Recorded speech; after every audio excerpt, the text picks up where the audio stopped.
Breaking news, Nigerians. Investigation into an alleged monetary inducement to Chicago State University by President Bola Tinubu has been sought after by the National Democratic Coalition (NADCO) USA. The group has called on America's Federal Bureau of Investigation (FBI) to find out if the Nigerian leader had in the past made any donations to the university directly or through third parties.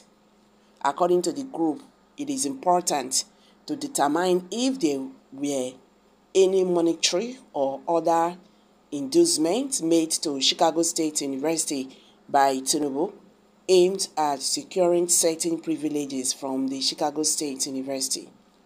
NADCO USA also asked the FBI and the Social Security Administration to determine how a social security number belonging to another person began to be used by Mr. Tinubu. The issue is whether it is a matter of identity theft or was the original owner of the number aware that her social security number was being used by another person. If SS#231060595 is not President Tinubu's, what is his true social security number and under what name is it under? Who actually owns the social security number 231060595 written on the transcript that the Chicago State University registrar used as an exhibit that was attached to the deposition given under oath. We, as citizens of Nigeria from all over the world, are asking and requesting the United States University Accreditation Body and the Chicago State University Board of Trustees to look into this matter in order to clear the good reputation of the Chicago State University. NADCO USA is committed to struggle to save Nigeria from corrupt and bad leaders. We therefore seek your cooperation to help Nigeria do a thorough and complete background check on Mr. Bola A. Tinubu, an enigma that has constantly fought to hide his true identity.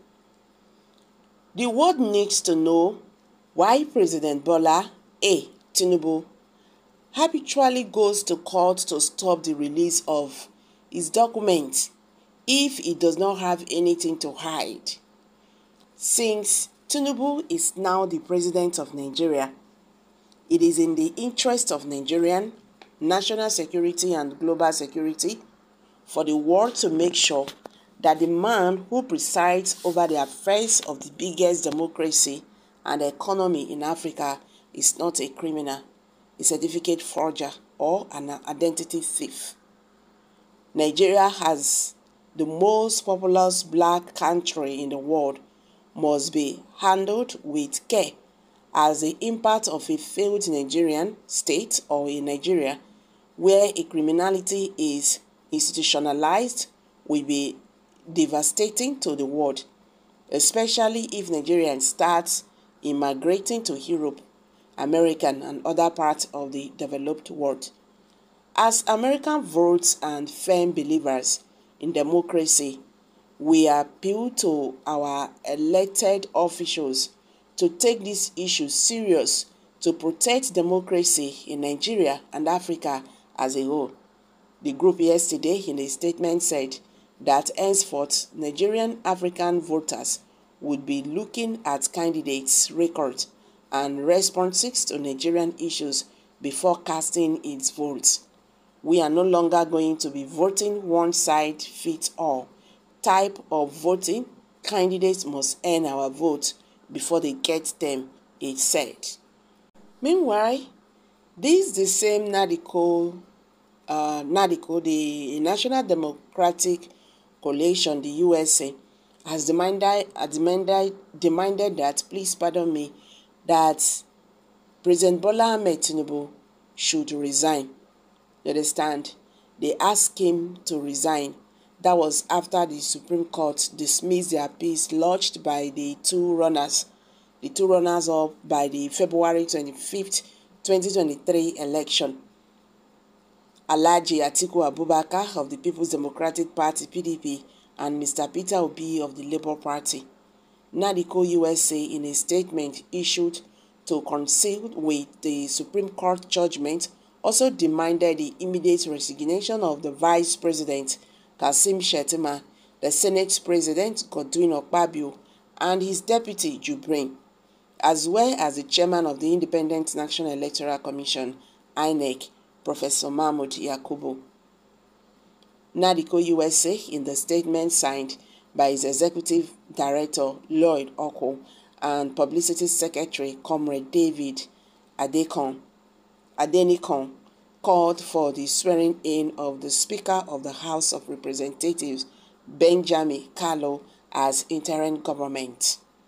The statement, sought copy of which was made available to News Express, listed the following demands: Tinubu and his Vice President must go. The Senate President and his Deputy must go. The INEC Chairman must go. The Speaker of the House should act as the interim government.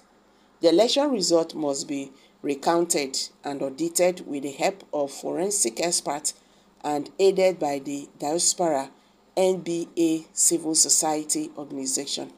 The new audited result should be announced within 30 days. So guys, you've all heard it now. What's your take on this? Let's hear from you. Kindly share your thoughts below the comment section.